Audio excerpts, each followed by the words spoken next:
Late last summer, we released this video highlighting our mechanic crew on our social media platforms. David Jennings, our lead mechanic, made this comment during the interview. Second on that list, I suppose, would be lifting equipment.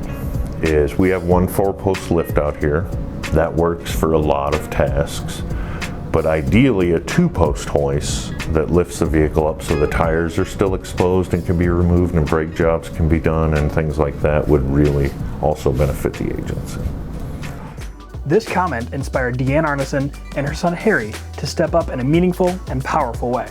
Harry and I grew up in a family of mechanics and ranchers. We grew up on a ranch, and my father was a mechanic, and I know the value of tools and how much time and effort tools can save you and how they can keep you safe. And there was a blurb about Dave, who wanted a 2-point hoist to make his job of changing tires easier.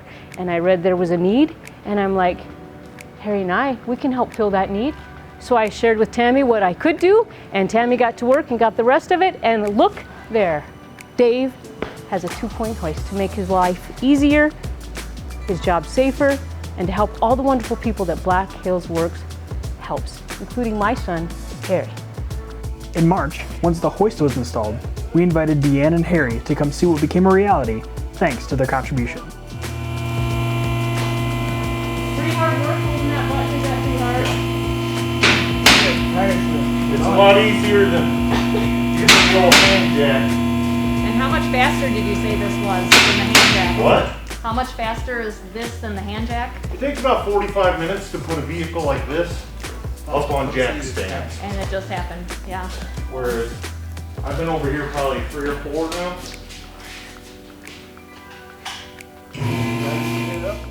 Black Hills Works would like to thank Deann and Harry, William Jennings of VMW Property Services, and the Black Hills Area Community Foundation for making this dream a reality.